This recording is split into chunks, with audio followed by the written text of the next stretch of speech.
1940, c'est de ce port de l'île de Saint, sentinelle isolée et sauvage de l'extrême Occident, que partirent ces hommes farouches qui conservèrent l'espoir.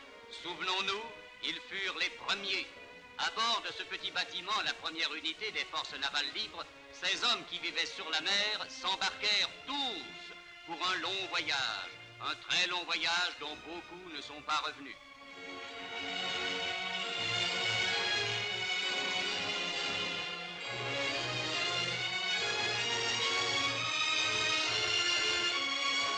Août 1946.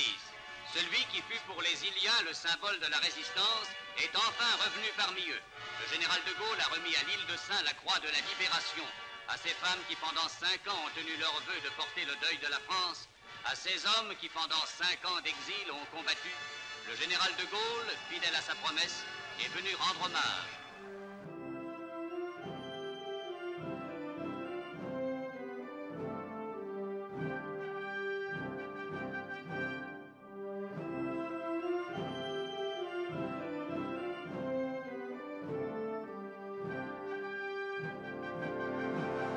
Hollande, il sert les intérêts de ceux qui l'ont fait élire en le faisant passer à la télé, dans les journaux. Et pourquoi une banque achète Libération? Pourquoi une banque achète Le Monde? Pourquoi une banque achète le quart Sud-Est? Pourquoi le Crédit Mutuel achète le quart de la presse quotidienne régionale? C'est pour gagner les élections et ensuite les élus rendent des comptes à ceux qui les font élire. Le problème, c'est que nos élus ne doivent rien aux électeurs. Que vous votiez ou vous votiez pas, c'est pas vous, ce sera un autre. Vous regardez les curseurs, c'est incroyable la similitude qu'il y a entre les courbes de passage à la télé et les résultats aux élections.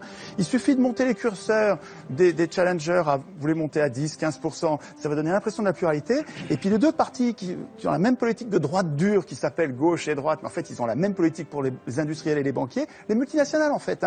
Mais vous les mettez au curseur plus haut et ils vont être élus l'un ou l'autre en fait, peu importe, ils vont faire la même politique.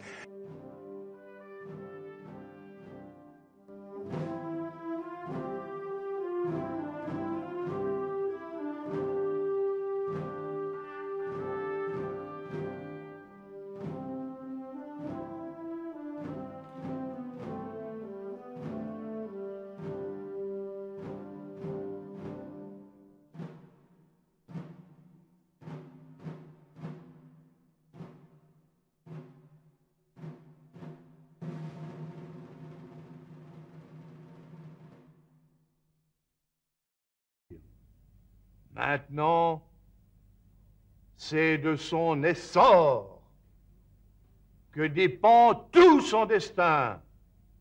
Peuple français, en avant!